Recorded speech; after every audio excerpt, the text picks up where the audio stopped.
dismantling critical Davis-Bacon enforcement, nullifying long-standing project labor agreements, weakening standards, oversight, safety and health protections. These things aren't helping working people. If you're slapping tariffs, go after the real problems.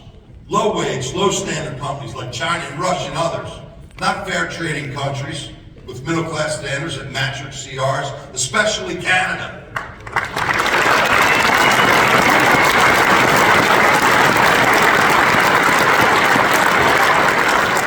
And of all the things that have happened, canceling collective bargaining rights for federal employees is the worst. It's worse than right to work. It's un-American. It's union busting. Brothers and sisters, no area is being spared. More than $56 billion in clean energy investments have been scrapped or stalled. The killing of offshore wind, with 4 million man-hours and years of organizing, have gone overnight. That's millions more than the final leg of Keystone XL pipeline ever promised. And while I'm at it, let's confront the Keystone XL pipeline once and for all, because I can tell you I heard it plenty when I was out there. It was critical to us, our members and our Canadian brothers and sisters, to move oil by pipe from Alberta. Democrats resisted the whole way. And when Biden signed an executive order ending that pipeline, we told the president, face to face, that we didn't agree with that decision. And in 2017, I was in the Oval Office when the current administration signed their order on the project. But what got done? Nothing. Smoke and mirrors. He didn't want a pipeline, he wanted a fucking talking point. But here's the truth, brothers and sisters. After that, President Biden created thousands of keystones through his legislative actions. Literally 1,500 of our members are already at the Willow Oil Project on the North Slope in Alaska, and we'll hit a peak of 2,500 members there. Why? Because the Biden administration issued the permit. Yeah, try that.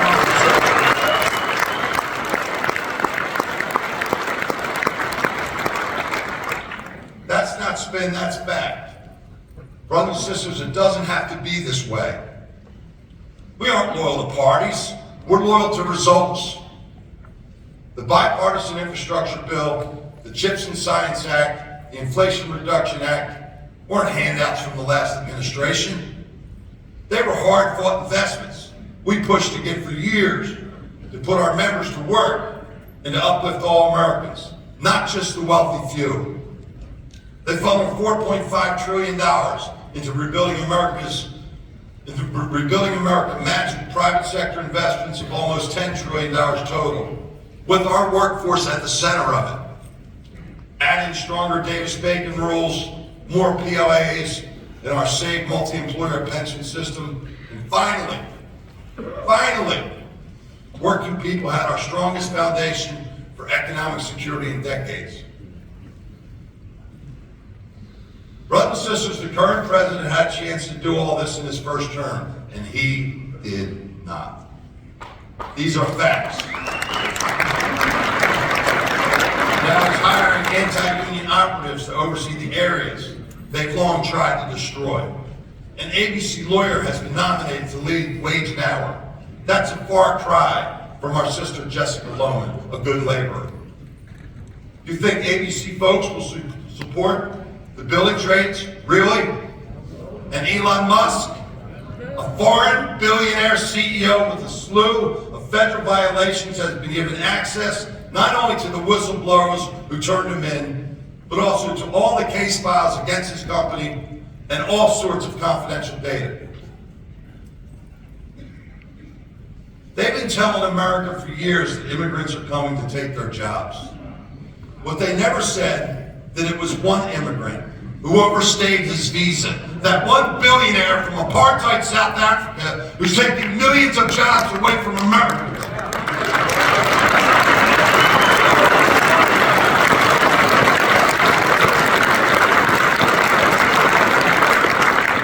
Yeah, these guys never actually did physical labor for a living. These guys were born on third base and thought they hit triples. These two guys and their congressional allies are the ones slashing jobs for our members and working people in our country, all for their precious tax cuts. We're not even 100 days in. As I said earlier, our Trump members believe we can fix it. We can't. But you know who can? They can. Our members can. They've got money, but we've got people. They have time to reverse course, but only if they hear from you, and more importantly, your members.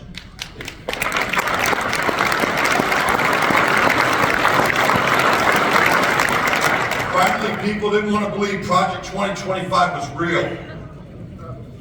Brothers and sisters, the new DOL Solicitor General, the person meant to defend the labor rights, our labor rights, wrote the anti-labor section of Project 2025. This is not piecemeal, this is methodical. Go back and read it. Look at what's already happening. Whether it's ideologues' words on paper, some young Dodge staffer spreadsheet, there's nothing badass about these people furiously implementing their anti-union agenda. They understand exactly who the fuck we are. And that's why they're so desperate to kneecap us. Our members aren't numbers on a spreadsheet. They're people. And their lives are under attack. Yeah, the contrast between having a seat at the table and being shut out by power-hungry billionaires is very stark. So leaders, brothers and sisters, we must be strategic. This week our lobby day is the start of our own Project 2025 to protect infrastructure, energy and manufacturing, high road jobs, strong labor and safety standards, retirement security, healthcare, workforce development and more. They're all on the line.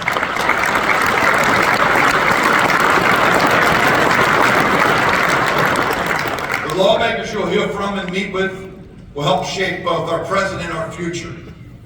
You hear from folks from both parties who supported us and the new friends who say they will. We need them to act in our interest, in the interest of our members. The ones in the hard hats they love to feature in their campaign ads. Let's remind them the campaign is over.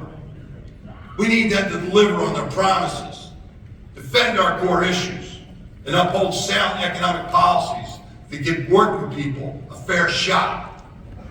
No more bullshit. How they vote and what they stand for will be front and center. And we're here to hold them accountable.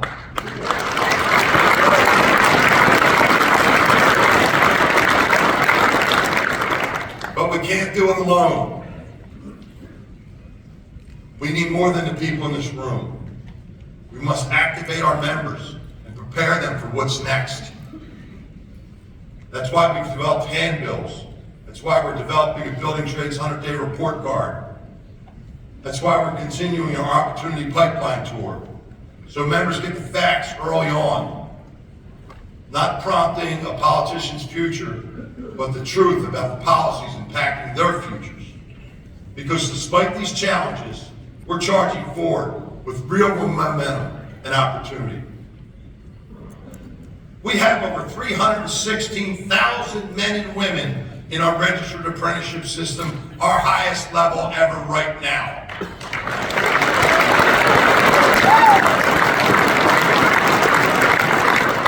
A record 3,400 veterans joined us last year through Help Us to Hard Hats.